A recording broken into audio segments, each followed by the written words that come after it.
The first time Mark realized something was wrong was when the road sign stopped making sense. He had been driving for nearly 3 hours, the highway slicing through the flat countryside in long, featureless stretches. His phone's GPS had frozen, stuck on a blank map with the little blue dot circling in place like it couldn't decide where he was. At first, he blamed the cell signal. Out here, he thought, it was a miracle to get service at all. The first odd sign appeared just past midnight. A battered green highway marker read, "Exit 9, last stop before the long way." Mark frowned. He didn't remember there being an exit 9 along this route. And the smaller words beneath the main sign had been crudely painted over in black, as if someone didn't want them read. "Okay," he muttered, rubbing his tired eyes. They considered taking the exit, but something about it looked wrong. The ramp sloped into a wall of trees, the asphalt cracked and buckled like it hadn't been used in years. He drove past, deciding to stick with the main road. Minutes turned to hours. The hum of the tires on the pavement became hypnotic, and the landscape refused to change. There were no gas stations, no headlights of oncoming cars, not even a dead animal on the shoulder. Just the endless, black ribbon of highway stretching forward. At 2:15 a.m., another sign loomed out of the dark. "Exit 9, last stop before the long way." Mark's grip on the steering wheel tightened. His dashboard clock confirmed it. He had been driving for hours, yet he was back at the same exit. He slowed, muttering under his breath, "What the hell?" This time, he pulled over onto the shoulder. The air outside was thick with silence, broken only by the faint hiss of cooling metal as the engine ticked.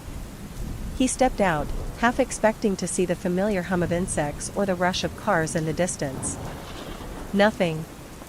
Just an empty stretch of highway, dark woods pressing against both sides. Mark called out, his voice echoing oddly, "Hello? Anyone out here?" The silence felt too complete, like the world was holding its breath. Then, faintly, from somewhere deep in the trees, came the crunch of footsteps. He froze. "Hello," he tried again, his voice cracking this time. The footsteps stopped. When he got back into the car, his hands were shaking. He locked the doors, started the engine, and told himself he just needed to keep driving. But as he checked his rearview mirror, he saw something that made his stomach lurch. On the shoulder of the road, where he had been standing only moments ago, was a figure. Too far away to make out details, but tall, thin, and standing perfectly still. And though he couldn't see its face, Mark felt certain of one thing. It was watching him. Mark pressed harder on the accelerator, the road swallowing his headlights in an unbroken strip of black. He glanced in the rearview again, but the figure was gone. The shoulder stretched empty into the distance, nothing but cracked asphalt and weeds twitching in the night air. "Sleep deprivation," he muttered. "That's all this is. Just tired." He turned the radio on, hoping for some distraction. Static. He flipped through the stations, one after another, all of them nothing but the same hiss. Except one. A voice cut through the fuzz, low and monotone, like it was being spoken into a broken microphone. "Keep driving. Do not stop. Do not look back." Mark's hand shot to the dial, but every button he pressed landed him back on the same station, the same voice repeating the words, each time quieter, like it was whispering directly into his ear. He slammed the radio off. The silence that followed was worse. At 3:02 a.m., he spotted a mile marker ahead. Relief surged through him. At least something made sense. He slowed a little as the reflective green sign caught the beams of his headlights.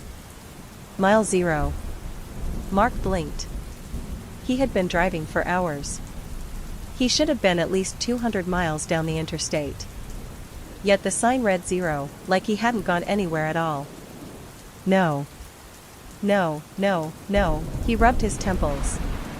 This isn't possible. For the next 40 minutes, he stared into the dark, his knuckles wide on the wheel. Then, another mile marker appeared in the distance. He leaned forward, muttering, "Come on, give me something normal." Mile 0. His breath caught. He gripped the wheel tighter. The third one appeared 20 minutes later. Am I? He hit the brakes and swerved onto the shoulder, gravel crackling under the tires. He sat in the driver's seat, chest heaving, trying to calm his breathing. He checked his phone again, but the screen flickered and froze on the same unmoving blue dot. Then his headlights caught something ahead. Another sign. Not a mile marker this time, but larger, mounted on two rusted poles. He got out of the car cautiously, the night air pressing cold against his skin. He stepped closer until he could read the words. Welcome to the long way. Population, 1. Mark's stomach twisted. His eyes trailed downward, to the graffiti scrawled in red beneath the official letters. Run while you still can. Behind him, gravel shifted. Mark spun, heart leaping into his throat. His headlights stretched across the empty road and the outline of his car. No one there. But he heard it, a crunch, soft but deliberate. Footsteps again. Who's there? He shouted, his voice breaking. No answer. Only the endless black road, stretching forward and backward forever. Mark's hands trembled as he slid back into the car and slammed the door shut. He locked it, his breath fogging the windshield. For a long moment he just sat there, engine idling, headlights glaring into the empty highway. Run while you still can, he whispered, repeating the words from the sign. Yeah, well, running isn't much of an option out here. He forced the car into drive. The tires crunched over gravel, then smoothed onto the pavement. He pressed the accelerator harder than he meant to, speed climbing past 70, then 80. Still, the road stretched out, featureless and endless.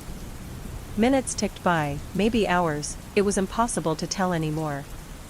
His dashboard clock flickered strangely, sometimes freezing, sometimes rolling backward. At one point it simply read. Mark's jaw clenched. He kept his eyes forward, refusing to check the rearview mirror again. Until something moved in the back seat. It was faint, a shift of weight, leather groaning under pressure. His heart skipped, his eyes darting up. In the rearview, the seats were empty. But the sound came again. A creak. A breath. Mark gripped the wheel tighter. You're losing it, he told himself, his voice hoarse. You're tired, hallucinating. That's all. Then a whisper slid across the darkness of the car. Why didn't you take the exit? Mark's blood ran cold. He snapped his head toward the passenger seat. Empty. The whisper had been too close, as if someone had leaned inches from his ear.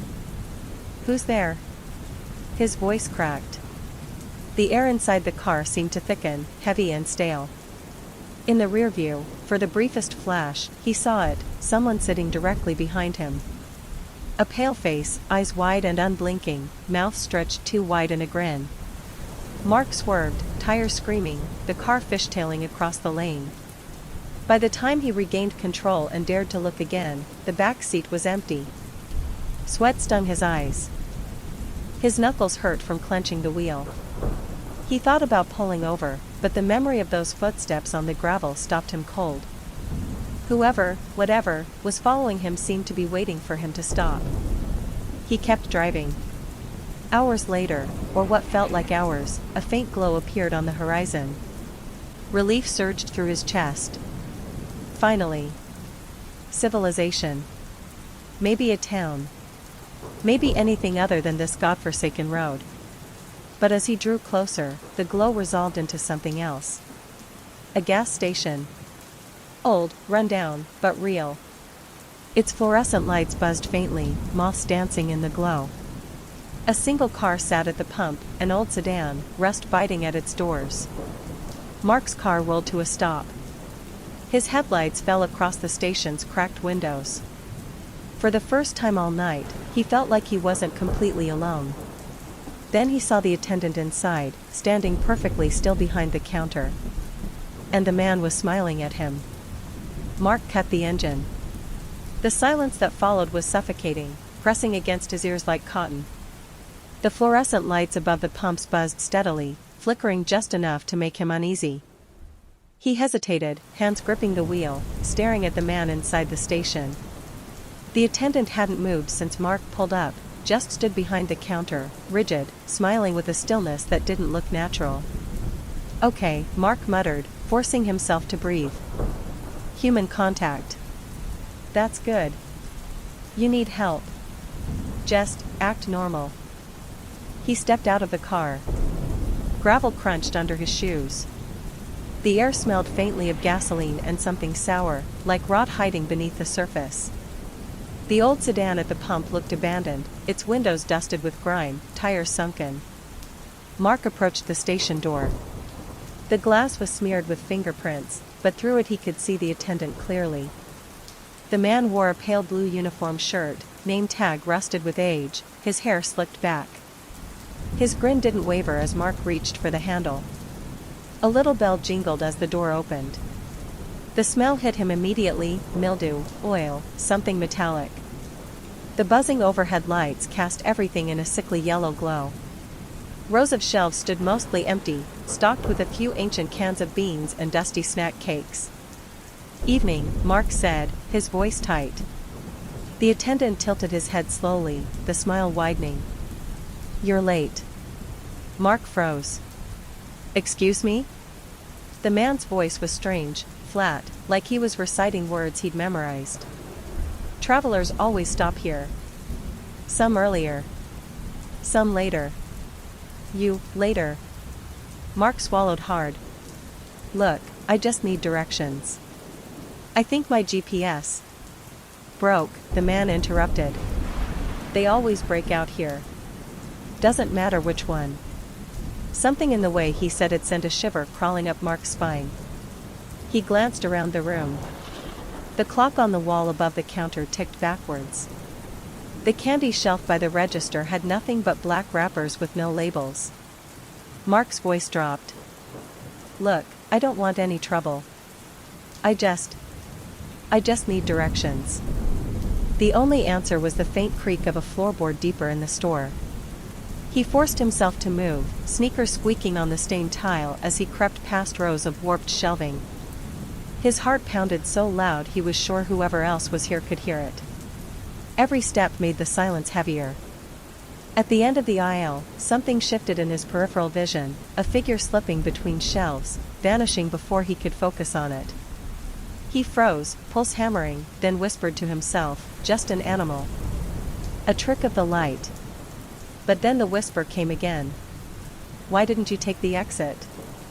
This time it wasn't inside the car. It was here. In the store. Mark stumbled back, knocking over a row of soup cans that clattered and rolled across the floor. He spun, scanning the aisles. His breath caught when he noticed the candy shelf again. The wrappers weren't blank anymore. Black lettering stretched across each one like tiny warnings. "Keep driving. Don't stop. Not safe inside." Mark's skin crawled. He turned toward the counter again, half expecting the smiling attendant to reappear. Instead, something else stood there. A tall, thin figure, hunched so its head brushed the ceiling. Its skin was stretched too tight, its grin wider than the attendant's had been. Empty sockets where eyes should be locked on him. Mark staggered backward, breath ripping out of his throat. What do you want?" The thing didn't. It only raised a hand, bony, trembling, and pointed toward the front door. Mark didn't hesitate. He bolted, sneakers skidding on tile, nearly tripping as he crashed through the door. The bell jingled madly above him. Outside, the air felt heavier, thicker, as if the night itself were pushing against him. He sprinted toward his car, fumbling with his keys. His headlights buzzed dimmer than before, sputtering like they were about to die. Mark yanked open the door and dove inside. He jammed the key into the ignition, heart slamming. The engine coughed, sputtered, then roared to life. In the glow of the lights, he looked back at the gas station one last time. The windows were filled with faces. Pale, grinning, pressed against the glass in silent unison. Every one of them was watching him. Mark floored the accelerator, gravel spitting from his tires as he shot away from the station. The buzzing lights shrank in the distance, swallowed by the dark. But even as the road stretched out ahead of him, he couldn't shake the feeling that those faces hadn't stayed behind. He checked the rearview mirror. Empty highway. His grip loosened just a little. Okay. Okay, you're moving. Just keep driving. That's all you have to do. Keep driving. The road hummed beneath him. The yellow dashed line pulsed hypnotically in the beams of his headlights. He forced himself to focus only forward, not the mirror, not the shadows pooling in the corners of his vision. Minutes passed. Then a shape flickered across the rearview. Mark's stomach dropped. He risked another glance. At first it looked like the back seat was empty. Then, slowly, something leaned up from the darkness. A pale forehead pressing against the glass, lips stretching wide into a grin too large for a human face. Mark swore and slammed a hand over the mirror, yanking it downward so he wouldn't see. His breathing was ragged, shallow. Not real. Not real. Not real. But then a voice slithered from the back seat. Why didn't you take the exit? He screamed, jerking the wheel. The car veered into the opposite lane before he corrected, tires screeching. Sweat poured down his temples. No, he rasped. You're not there. You're not there. The voice chuckled, low and wet. We're always here. Mark gritted his teeth, refusing to look back. He slammed the radio on, desperate for sound to drown it out. Static roared through the speakers, then the same monotone voice he'd heard earlier whispered through the hiss. Keep driving. Do not stop. Do not look back. The static grew louder, drowning the words, but Mark couldn't shake the chill that crept into his bones. He pressed harder on the gas, watching the speedometer climb past 90. The world outside blurred into streaks of black and gray. His headlights barely seemed to pierce the dark anymore, the road ahead dissolving into endless void. Then, up ahead, something appeared. A person. Standing directly in the middle of the highway. A quarter-mile later, the headlights caught another figure standing in the center of the lane. Then another. And another. Soon the highway was lined with them, pale, still bodies standing shoulder to shoulder, stretching into the distance like a wall of flesh and grins. Mark's vision blurred with panic. His speedometer climbed past 100. No, no, no, no. The line of figures grew closer. Their faces turned toward him in unison. At the last second, Mark wrenched the wheel and swerved onto the shoulder, tires screaming as sparks shot up from the guardrail. The car jostled violently, but somehow he stayed on the road, barreling past the blockade. In the rearview, though he hadn't meant to look, he saw them watching. Hundreds of them, heads swiveling as one, tracking his car as it sped away. Mark gasped, shaking uncontrollably. I can't do this. I can't. Then, through the windshield, he spotted something new. Headlights. Two glowing orbs in the distance, growing brighter as they approached. Relief burst in his chest. Another car. A real car. He wasn't alone. He honked frantically, flashing his lights. Hey! Hey! Thank God! The beams drew closer, but something was off. They didn't sway like headlights should. They didn't bounce with the rhythm of the road. They just glided. Smooth. Silent. As the lights neared, Mark's relief curdled into dread. It wasn't a car. It was two pale eyes. Floating. Hovering in the dark ahead, locked directly on him. With a desperate roar, he jerked the steering wheel to the right. The car swerved, screeching off the main road. Gravel exploded beneath the tires as he shot onto a narrow service lane he hadn't noticed before, a ragged strip of cracked pavement that curved into the woods. The glow of the eyes diminished behind him, swallowed by the trees. The air inside the car cooled. The whispers faded. For the first time in hours, maybe days, Mark let out a sob of relief. He wiped his face with his sleeve, the fabric coming away damp. The forest road was narrow, branches clawing at his windshield as he pushed forward. It was darker here, the trees blotting out the sky entirely, but at least the eyes weren't following. Until the voice returned. This time, it wasn't a whisper. It came from the passenger seat. That was a mistake. Mark jerked his head. Someone was sitting there. A woman, pale skin, dark hair plastered across her face as if wet. Her clothes dripped with some foul-smelling liquid that burned his nose. She turned her head slowly toward him, her grin splitting wide.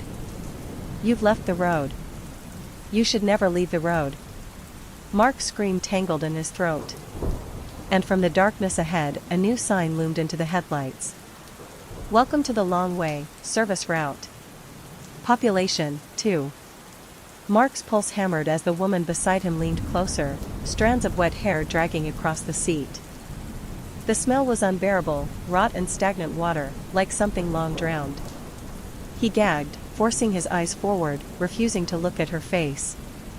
"Get out," he rasped. His voice cracked. "Just get out of my car." Her laugh was low, bubbling, like air escaping from beneath a lake. "It's not your car anymore." Mark's grip tightened on the steering wheel. "You're not real. None of this is real. I'm hallucinating." She leaned nearer, her breath damp against his ear. "If I'm not real, why can you smell me?" Mark shuddered violently, his eyes stinging with tears. He risked a glance to the side and regretted it instantly. Her face was inches from his, eyes filmed over in milky white, mouth splitting wider than a human jaw should allow. He swerved, nearly clipping a tree as he fought to keep the car on the narrow lane. "Stay away from me." The woman only settled back into the seat, still grinning. "You left the road," she crooned. "No one leaves the road. Not unless they're ready to stay here." Mark's knuckles whitened around the wheel. "I don't belong here. I'm leaving. I'll find a way out." "Out?" She tilted her head, hair dripping down her chest. "There is no out. There's only forward. And forward only takes you deeper." Mark shook his head violently. "No. I'll find the exit. There has to be an exit." The woman smiled wider, her teeth glinting unnaturally in the dark. "The exit already asked you to take it. You said no." Mark's throat tightened. He remembered the S. Exit 9, last stop before the long way. He pressed harder on the gas, the car rattling as it tore down the service route. Branches clawed at the windows like skeletal hands. "I'll find another one. There has to be another exit." The woman chuckled again, low and wet. "Of course there is. But you won't like where it takes you." Mark glanced at the dashboard. The fuel gauge hovered just above empty, needle trembling. His heart sank. As if sensing his despair, the woman leaned close again, her voice a whisper so soft it burrowed into his skull. "When the car stops, you'll walk. And when you walk, you'll never stop walking. That's how the long way keeps you." The gauge needle dipped lower. Mark's breath hitched. And then, through the trees ahead, another glow appeared. A building. Faint neon letters flickering against the dark. A motel. The sign buzzed weakly. "Long way in, vacancy." Mark's stomach turned cold. The woman in the passenger seat leaned back, her grin splitting even wider. "We're home." The neon sign sputtered as Mark's headlights washed over it. "Long way in, vacancy." The letters buzzed unevenly, casting sickly pink light across the sagging roof of the building. It looked ancient, more rotted-out boarding house than motel, its siding peeling, windows blackened with grime. Mark slowed, hands trembling on the wheel. The fuel gauge needle had sunk into red. He didn't have a choice, not unless he wanted to break down in the woods with her. The woman beside him smiled, tilting her head. "Go on. They're expecting you." Mark swallowed bile. He opened the door slowly, gravel crunching underfoot as he stepped out. The air was damp and cold, laced with the smell of mold. The motel's office glowed faintly through a single window. Behind the glass, a man sat at a desk. Too still. Too stiff. Just like the gas station attendant. Mark glanced back at his car. The passenger door hung open. Empty. She was gone. Hard hammering, he forced himself toward the office. The bell above the door jingled as he pushed it open. The smell hit first: stale cigarette smoke, mildew, and something metallic. The clerk sat behind the counter, hands folded neatly, smile plastered on his face. His uniform was an old brown vest, name tag so scratched it was unreadable. "Evening," the man said. His voice was hollow, mechanical. "Checking in?" Mark's mouth was dry. I don't want a room. I just need help. I need to get off this road." The clerk chuckled softly, the sound rehearsed. "You're already off it. That's the problem." Mark's skin crawled. "Please. Just tell me how to leave." The man leaned forward. His grin never faltered. "You don't leave the long way. You stay. Like everyone else." Mark's eyes flicked to the wall behind the desk. Framed photos hung crookedly, each one showing a smiling person standing in front of the motel. Their eyes were dull, lifeless. Their faces too familiar. Mark's breath caught. He recognized one. The gas station attendant. The clerk followed his gaze and chuckled. "Happy guests. Every one of them. You'll be joining them soon." Mark staggered back, heart pounding. No, I'm not staying here." The clerk's smile widened. "You already checked in." Mark froze. On the counter lay a leather-bound guest book, its yellowed pages filled with names written in shaky, uneven scrawls. The last line was fresh, the ink still wet. "Mark Sullivan, room 6. His blood ran cold. And then the clerk held up a key. Brass, tarnished, the number 6 engraved deep into it. "Your room is waiting." Mark's breath came fast, shallow.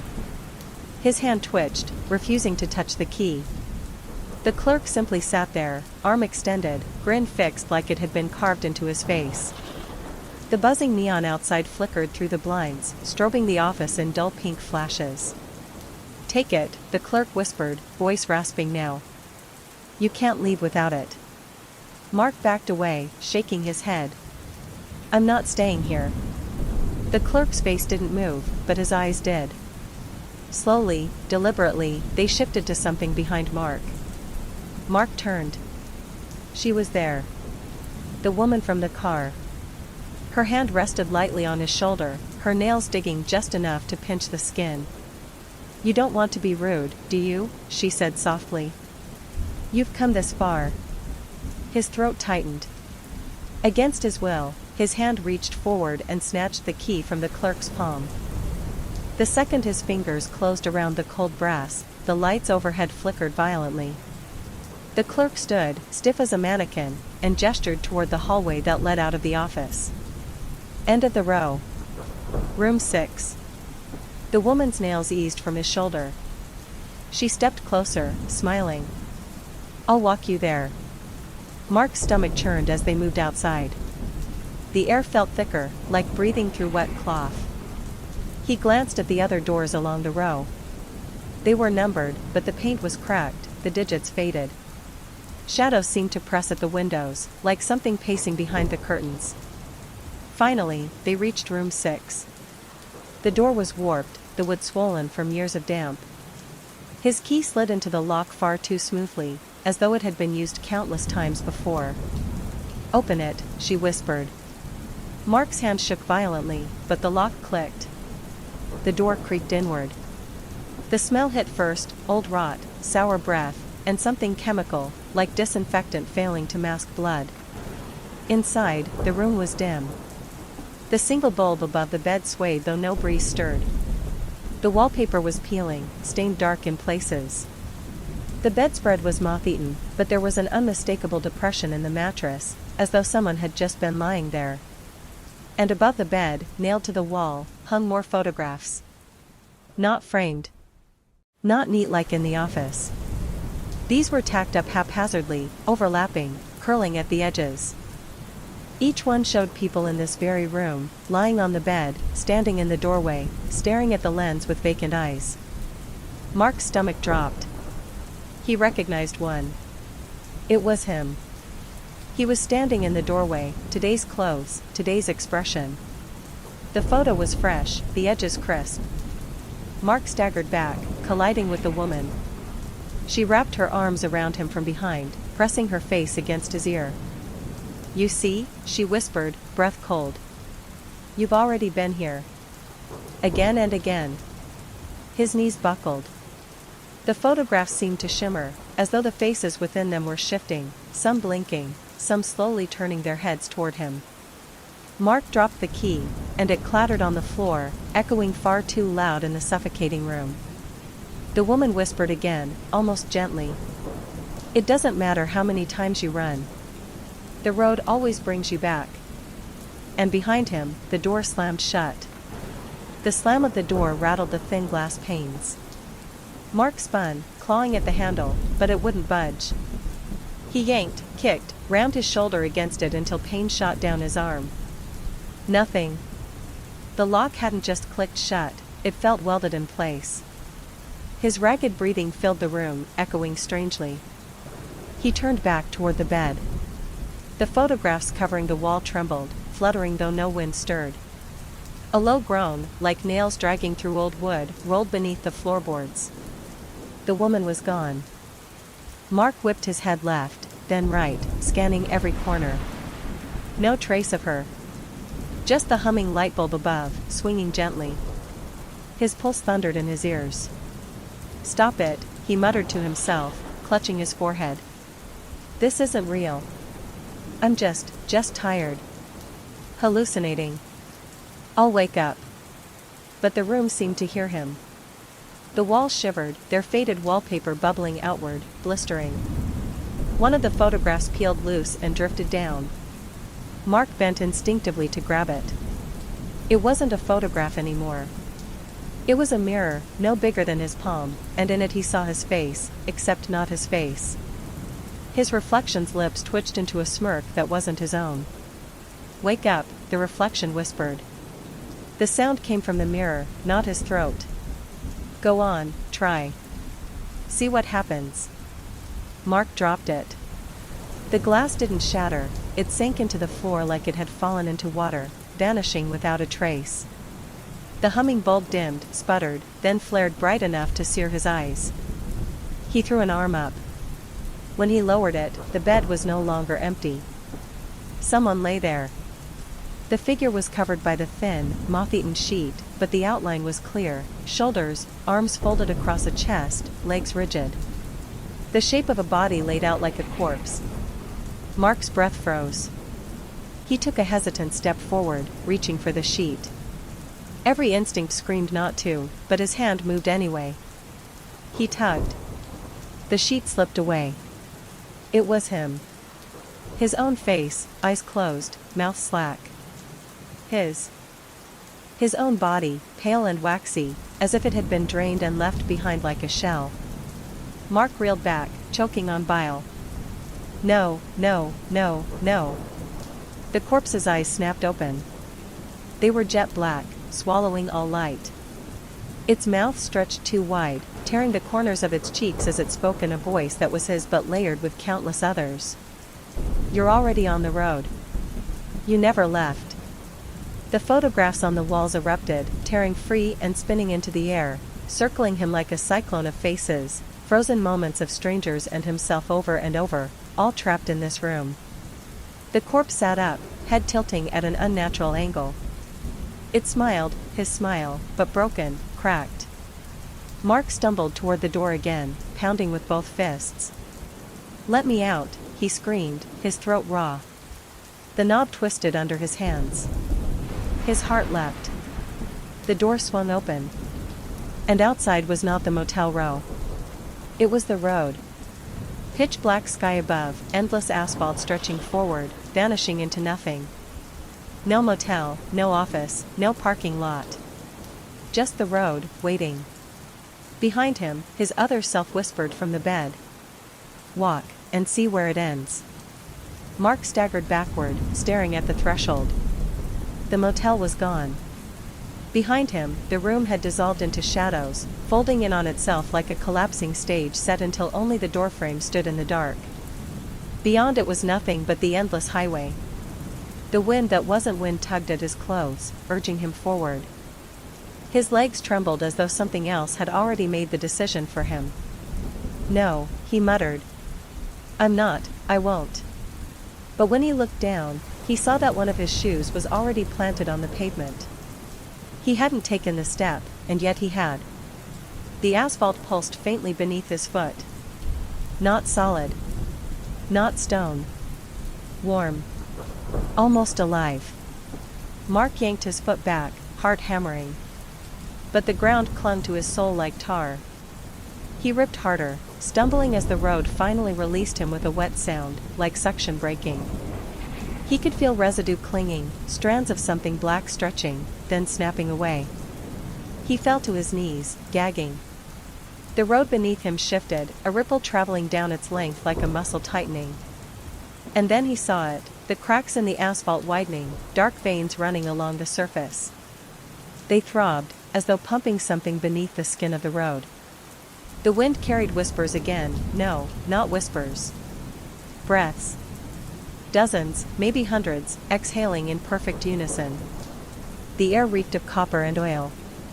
Mark stumbled forward because there was nowhere else to go. Behind him, the motel doorframe had dissolved, leaving only the humming, infinite black. The road stretched out in front of him, veins glowing faintly red now, as if lit from beneath. Step. Step. Each footfall sank deeper, as if he were walking on layers of flesh disguised as pavement. He bit down on his own tongue to keep from screaming. A noise rose ahead, a low, grinding growl, like machinery straining against its own gears. Mark squinted into the dark. A shape loomed on the horizon. Headlights. They appeared suddenly, two bright points cutting through the void. Relief surged through him, wild and desperate. A car. Someone else. Someone alive. He broke into a run, waving his arms. "Hey! Hey! Stop!" he shouted. His voice cracked, raw from screaming. The headlights bore down faster, the growl turning into a roar. But something was wrong. The beams didn't sway with the bumps of the road. They stayed perfectly still, locked on him, burning too bright, too white. And as the vehicle neared, he saw it wasn't a car at all. It was a hollow shell of twisted metal, wheels spinning without axles, doors hanging open like jaws. The driver's seat was filled, but not with a driver. A black smear sat where the body should be, an absence of shape, darker than the night itself. The headlights weren't headlights. They were eyes. Mark froze in the center of the road. The thing barreled toward him, roaring like 100 engines at once. He braced for impact. But it didn't hit him. It passed through him. A chill, like being submerged in ice, tore through his chest and ripped the air from his lungs. He dropped to the asphalt, choking, gasping, clawing at his throat. When he forced his eyes open again, the road ahead was empty. The thing had vanished. But the veins in the asphalt glowed brighter now. And they were M.O. Not random, directed. Flowing forward. Flowing toward something that waited ahead. And from the blackness behind him, he heard his other self's voice again, clear, sharp, and impossibly close. "Keep walking. It's waiting." Mark pushed himself up, his palms sticky with whatever seeped through the cracks in the asphalt. The veins glowed brighter now, like rivers of molten blood running beneath the road. Each pulse seemed timed with his heartbeat, or maybe it was the other way around. His chest thudded to the rhythm of the road, sinking unwillingly. He wanted to stop. To lie down and curl up until the dark swallowed him whole. But he knew what would happen if he did. He could still feel the ice of that machine thing inside him, the hollow-eyed gaze that had burned straight through his bones. Standing still was worse than moving forward. So he walked. The silence was gone now. A low hum filled the void, vibrating under his skin, buzzing in his skull. He glanced at the horizon. The road stretched endlessly, but far ahead something broke the perfect line, a jagged silhouette rising against the eternal night. At first, he thought it was mountains. Then towers. Then teeth. The shape shifted the longer he stared, a skyline that refused to settle. It grew larger with every step he took, but not at a natural pace. One blink, and it was far away. Another blink, and it was closer, leering. The road beneath his feet narrowed, bending slightly toward the form as though funneling him into a throat. Mark muttered under his breath, his voice shaking. No. No, no, no. I'm not going in there. I'm not. The ground rumbled. He nearly fell as a crack split open beside him. Something pale and slick writhed within, a tendril snapping upward like a striking eel. He flinched away just in time. The road didn't want him to stop. He broke into a jog, then a run. The glow beneath the asphalt raced ahead of him now, veins converging toward the silhouette. And then, as if the horizon had grown impatient, the structure loomed suddenly near.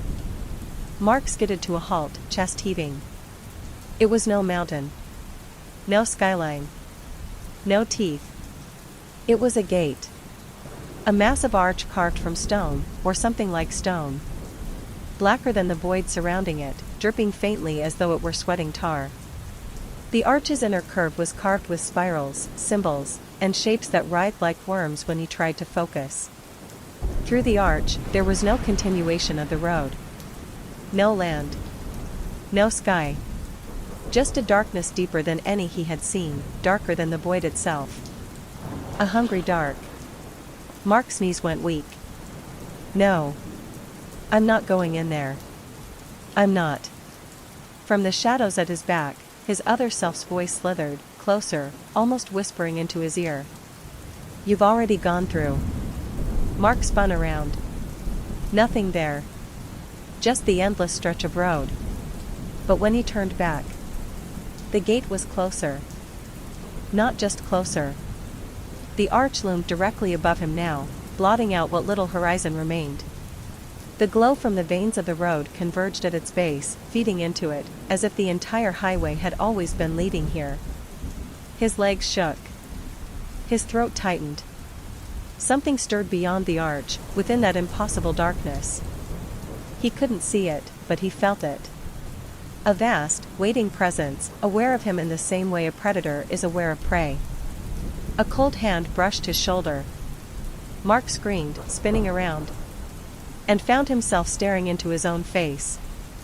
His double stood there, perfect down to the ragged scratches on his cheek. But its eyes were wrong.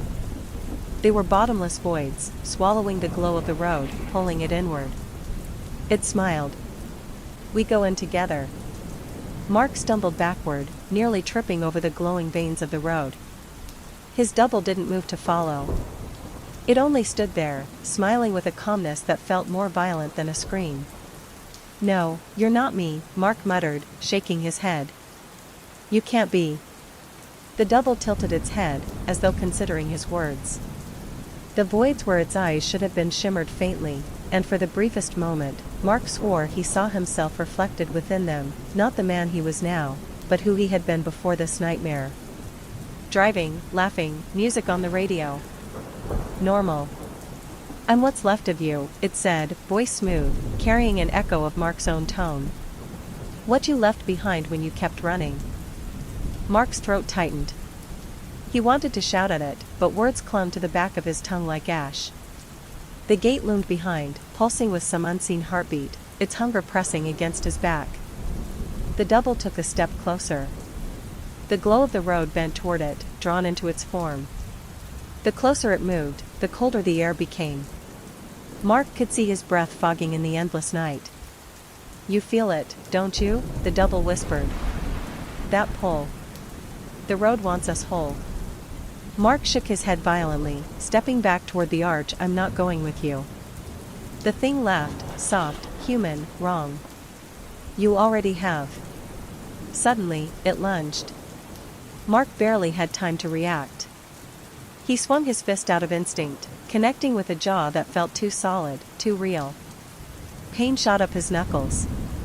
The double stumbled but didn't fall. Instead, it smiled wider, its teeth sharp now, too sharp. Mark turned and ran. Straight into the arch. The air shifted instantly. It was like plunging into deep water, heavy, cold, pressing. Darkness swallowed him, and for a split second he thought he was falling. But his feet still struck the ground. The road. Always the road. But this wasn't the same road. The asphalt was slick, glistening as though coated in oil. The glowing veins were gone. Instead, faint whispers slithered up from the cracks, unintelligible, like hundreds of voices murmuring prayers in reverse. And ahead, always ahead, the road stretched on. Behind him, footsteps. Mark turned. His double stood just within the arch, its void eyes locked onto him. But now, there were others. Dozens of them. All exact replicas of himself. Some grinning, some weeping, some muttering to themselves. Each one bearing the same face, the same body, but fractured in ways he couldn't begin to understand. One dragged its leg like it was broken. Another clutched its chest and wheezed. Another stood still, head twitching as if trying to shake off invisible chains. They all began stepping forward, in unison, onto the new stretch of road. Mark's breath hitched. He stumbled backward. No, no, stay away from me. The closest double tilted its head, its voice blending with the others like a choir. We are you. And you are us. The road doesn't end until you understand. Mark screamed and bolted down the slick black asphalt, his shoes sliding against the strange surface. The whispers grew louder as he ran, crawling into his ears, down his throat, pressing against the inside of his skull. Every glance over his shoulder showed the replicas following, faster now, moving with unnatural jerks and spasms. Their footsteps didn't echo, but Mark could feel them in his bones. He pushed harder, lungs burning, praying the road might shift again, take him anywhere but here. And then, up ahead, he saw it. A faint, flickering light. Something that looked like a diner. The glow grew stronger with every desperate step Mark took, pulling him toward it like a beacon in the void. His chest ached, breath ragged, but he didn't dare slow down, not with the army of doppelgangers pacing steadily behind him. The building came into focus. A diner, old-fashioned, straight out of the 1950s. Chrome siding, red neon letters flickering. Open. The sign buzzed weakly, as though powered by something struggling to stay alive. Mark skidded to a halt just outside the front door, gasping. The smell hit him first. Not food, not grease, coffee, or syrup. Something wrong. The air reeked of wet stone, rust, and faintly, a sweetness that reminded him of rotting fruit. He risked a glance back. The replicas were closer now. They hadn't run, not like he had. They didn't need to. They just gained ground, each step eating more distance than it should.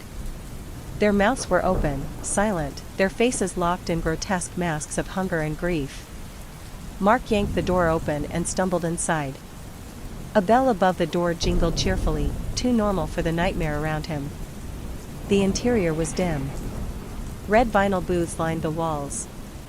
A long counter stretched across the room, stools bolted to the floor. The whole place looked abandoned, dust motes drifting in the weak light, but a jukebox in the corner played softly, a warped tune, distorted like a tape left out in the sun too long. Mark moved toward the counter, hand trailing along the sticky surface. And then a voice. Sit anywhere you like, hon. Mark spun around. A waitress stood in the doorway to the kitchen. Or rather, what looked like a waitress. Her uniform was torn and stained, her apron once white but now yellowed with age. Her hair was piled in a messy bun, strands falling across her face.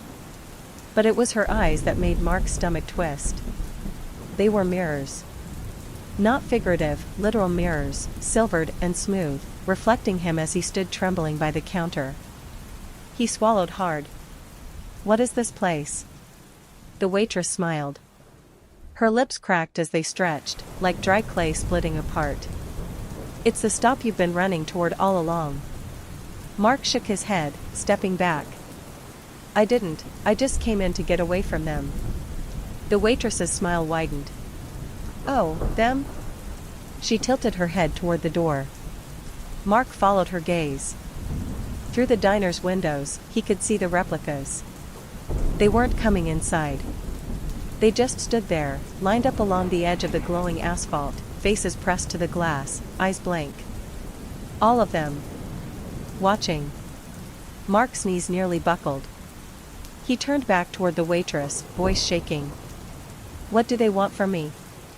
She leaned against the doorframe, her mirrored eyes glinting. Same thing the road wants. Same thing I want. Mark's stomach nodded. And what's that? The waitress stepped closer, her shoes clicking against the tile floor. She leaned in until her mirrored eyes filled his vision, reflecting back his own pale, terrified face.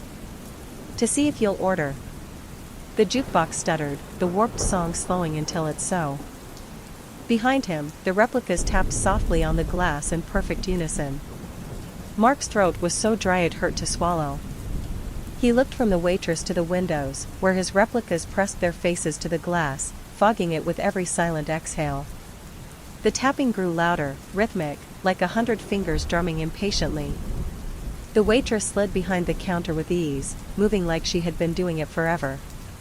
She reached under the counter, and with a sharp snap, a laminated menu appeared in her hands. She slid it toward him.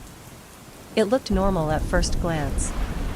The sections were labeled, breakfast, lunch, dinner, specials.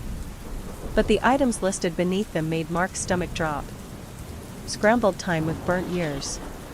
Memories over easy. Guilt hash with regret gravy. Choice of loss or longing on toast. Endless road pie, a la mode optional. Each item was written in shaky, jagged script that seemed to ripple slightly as though alive. Mark shoved the menu back. No. I'm not eating that. The waitress tilted her head. You don't get it, hon, you already ordered the moment you stepped off that car and ran here. You've been eating since the first mile. Mark shook his head violently. No, I never. But then he remembered. The phone ringing when it shouldn't. The mirrors. The replicas wearing his face. The things he felt himself lose, his name, his sense of time, his direction. Pieces of him had been chipped away, meal by meal. The waitress leaned on the counter, her mirrored eyes locking onto his. You've got one plate left to clear. Then maybe you'll see the check. Mark's stomach twisted. He didn't dare ask what the check meant. Instead, he whispered, what happens if I don't, if I refuse? Her cracked smile widened. Then they order for you. A sharp crack echoed. One of the replicas had slammed its forehead into the glass, spiderwebbing the pane. Another followed. Then another. The glass trembled, ready to give way. Mark stumbled back, his chair screeching across the floor. The waitress didn't move. She just lifted a silver coffee pot, steam curling from its spout, though he hadn't seen her pour or heat anything. Cream and sugar, she asked softly. The glass shattered. The replicas began climbing through, silent and slow, their heads turning in eerie unison toward him. The waitress placed a chipped mug on the counter. The coffee inside wasn't black. It was red, deep, thick, and warm. Drink, she said. Or they'll do it for you. Mark's hand shook as he stared at the mug, the replicas pouring into the diner around him. Mark's breath caught in his chest. The replicas crawled through the broken window, their movements strangely synchronized, shoulders jerking in the same rhythm. Their faces, his faces, twisted into slight smirks as if they already knew his choice. The mug on the counter steamed. The scent wafted up, metallic and sharp, like rust and pennies. Blood. Mark shook his head. No. I'm not drinking that. The waitress's smile faded. She leaned closer, her mirrored eyes reflecting not his face but roads, black asphalt stretching forever into the horizon. You think you've had choices all this time? She whispered. The road is the cup, Han, the cup is the road. It's the same thing. The replicas shuffled closer, their bare feet sticking against the linoleum as though the floor itself resisted them. Their hands lifted slowly, fingers trembling, reaching for him. Mark backed against the counter. Stay away, he screamed. The waitress slid the mug closer. The red liquid rippled though the diner was still. You already drank most of it. This is just the last swallow. Mark froze. The memory hit him like a blow, the water bottle in his car, the one that never emptied no matter how much he drank. The strange sweetness in its aftertaste. It hadn't been water at all. He gagged, bile rising in his throat. One of the replicas lunged suddenly, its fingers brushing his sleeve. Mark shoved it away, and it stumbled into a booth, its head hitting the table with a sickening crack. But instead of going limp, it sat upright, grinning wider, its teeth too many, too sharp. The waitress clucked her tongue. They're hungry. You don't want them to feed on you raw, trust me. Cleaner to finish it yourself. Mark stared at the mug. His hands trembled, sweat dripping from his forehead. He couldn't, but the replicas were circling now, forming a half-ring, waiting. He grabbed the mug. The porcelain burned his palms, but he didn't let go. Fine, he muttered. If it ends this, I'll drink. The waitress tilted her head, her smile returning. Good boy. Mark lifted the mug to his lips. The liquid slid thickly, warm as it touched his tongue. The taste was iron, bitter and raw. His stomach twisted violently, but he forced it down. The replicas stopped moving. Every single one stood still, their heads tilted at the same angle, watching. Mark swallowed the last drop. The mug emptied with a hollow echo. The waitress leaned in, whispering like a mother soothing a child. Check's coming. And then the diner went black. Mark's eyes snapped open. His heart pounded like a war drum in his chest. For a moment, he thought he was in his car again, the hum of tires on pavement, the wheel beneath his hands. But then he realized he was standing upright. The smell of scorched coffee and grease was gone, replaced with something colder, damp earth, mildew, and the faint sweetness of decay. He looked around. The diner was gone. Instead, he stood in the middle of a motel parking lot, the neon sign buzzing weakly overhead. The sign read, Last Stop In. Only half the letters flickered, so it read, Stop by in. Mark's mouth was dry. His tongue felt raw, scraped. He touched his lips, they were sticky with red. He had actually swallowed it. The sound of a paper slipping beneath a door pulled his attention. He turned. Every single motel door, lined up in a perfect row, slid open just an inch. Then, one by one, envelopes slid out and floated toward him as if pushed by invisible hands. The envelopes scraped across the cracked asphalt until they stopped at his feet, forming a neat stack. Mark bent down slowly. His fingers shook as he opened the first one. Inside was a receipt.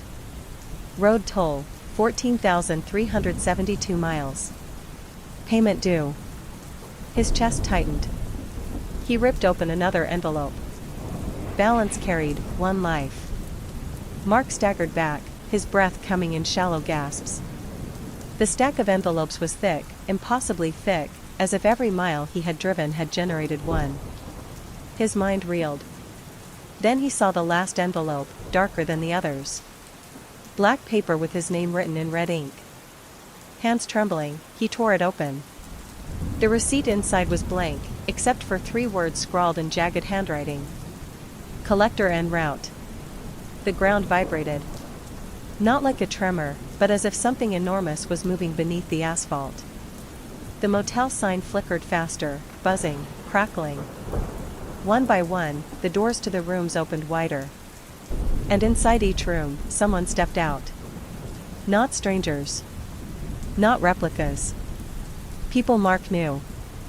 His old high school friends, his father, co-workers, even faces from the diner, every single one stepping into the lot, silent, eyes black like mirrors. Each held their own receipt. Each receipt dripped red, the ink running like blood. Mark stumbled backward, pressing himself against his car. No, this isn't real. This can't be real. The asphalt cracked. A fissure split across the lot, jagged and deep, glowing faintly with a red light far beneath the surface. The ground rumbled louder, shaking the car, shaking the motel. The figures began chanting in unison, their voices hollow, monotone. Collector. Collector. Collector. Mark clapped his hands to his ears, but the voices drilled through his skull. From the crack in the asphalt, something vast began to rise. The fissure in the asphalt split wider, glowing veins of red pulsing along its edges like exposed arteries. The chanting grew deafening. Mark stumbled backward, tripping over the stack of envelopes, his palms scraping across the hot asphalt. His vision blurred, nausea rolling through him in waves. From the depths of the crack, it began to emerge. At first, it was just a shadow, massive and towering, its form impossible to comprehend. Then he saw the shape of countless limbs, hands stretching upward like roots breaking through soil. Fingers were too long, bent at impossible angles, each tipped with claws that scraped sparks from the asphalt. Its face, or what passed for a face, was a shifting void, blacker than the night above, with eyes appearing and disappearing across its surface. Every blink of the red light in the fissure revealed new mouths, some screaming silently, some grinning, rows of teeth glinting like knives. The very essence of the road seemed to have taken shape in this colossal, writhing monstrosity. The chanting intensified, voices layering over themselves until Mark felt them inside his skull, vibrating through his teeth, his chest, his bones. The replicas, his duplicates, stepped forward, bowing in perfect unison, their mirrored eyes reflecting the collector's growing form. Mark pressed himself against his car, hyperventilating. No. Stay back. Stay away. The air shifted.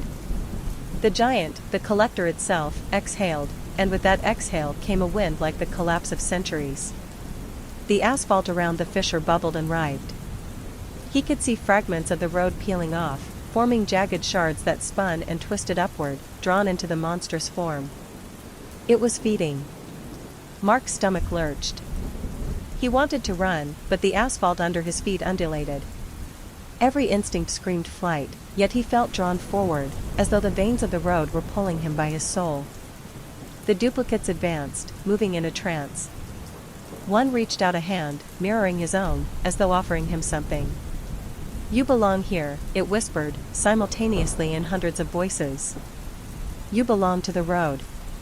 To the collector. Mark shook his head violently. No. I'm not yours. The collector's mask shifted, and the voids where its eyes should have been focused on him.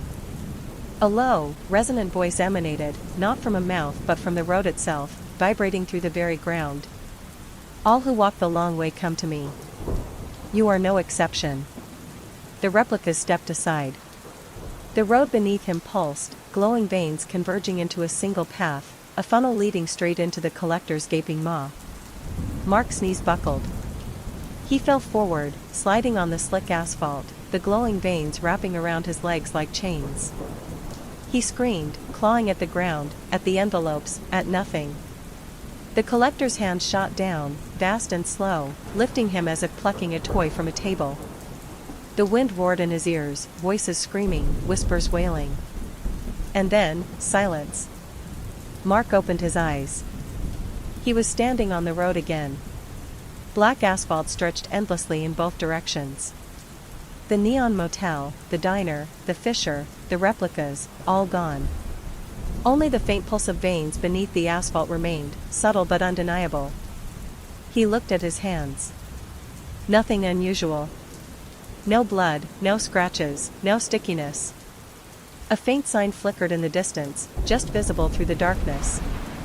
Exit 9, last stop before the long way. Mark's chest heaved.